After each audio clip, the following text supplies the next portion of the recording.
mo nga ba sasabihin sa kaibigan mo ang tanong na ito? Hello po, ako po si Neskel at welcome po sa aking munting serye na tsaka kung kaaliwan mo.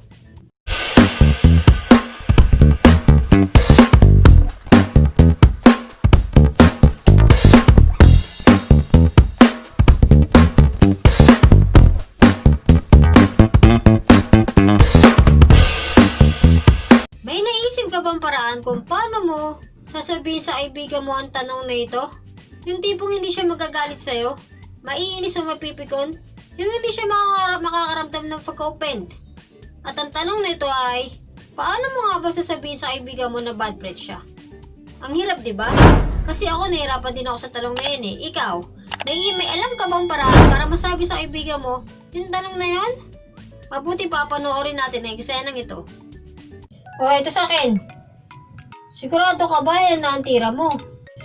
Oo naman, tsaka ko, sa tira na yan, talo ka na. Uy, mga pre, kamusta? Eto, ayos naman kami. Ikaw ba? Naku pre, panoorin mo kung paano ko matatalo si Pisot. Ha?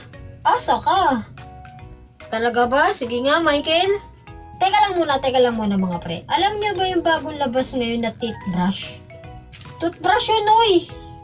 Ano ba sinisipilyo mo? Ipin.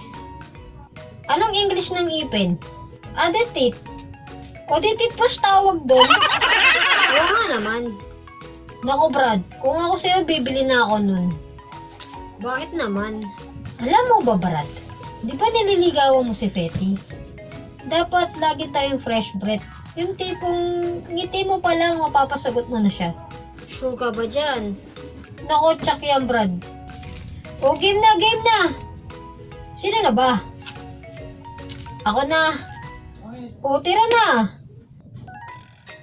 1, 2, 3, 4. Yes! Dama na! Yes! Suwabe na na. Pwede pala natin daanin sa ganung paraan. Yung hindi halata, at least hindi natin masasaktan yung damdamin ng kaibigan natin. Siyempre, hindi ko rin pinilagpas yung mga kaibigan ko. Natanungin kung paano nga ba nila sasabihin sa mga kaibigan nila na bad breath siya. Narito yung kanilang mga sagot.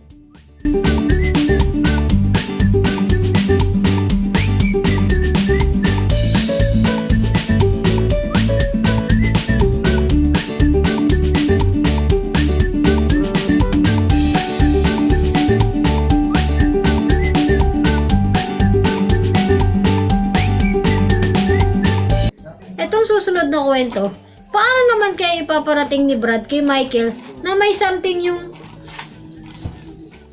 kiligili niya? Mabuti ba, ituloy na lang natin yung kwento. Huy, Michael, ano pa bang mo? Yun nga, wala eh. May bagong tayo daw dyan store sa may kanto. Ang mumura daw ng mga pabango. Meron din daw silang tintang pampaputi ng kiligili. Di ba, Pisot? Oo, meron nga doon. Sabi nga nila, mabait daw dun yung para sa kilikili eh. Bukod sa nakakaputi na, mabango pa daw. Ano Michael, puntahan natin? Naku, wala akong pera eh.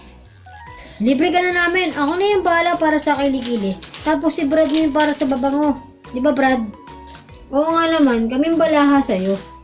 Naks naman. Thank you. Thank you. Ang babait ninyo. Thank you. Dinaan na lang sa babangong usapan. Ikaw, may naisip ka bang paraan kung paano mo sasabihin sa kaibigan mo na may amoy ang bibig at kiligili niya? I-comment mo na yan dyan sa baba at babasahin ko yan sa susunod kong miniserye.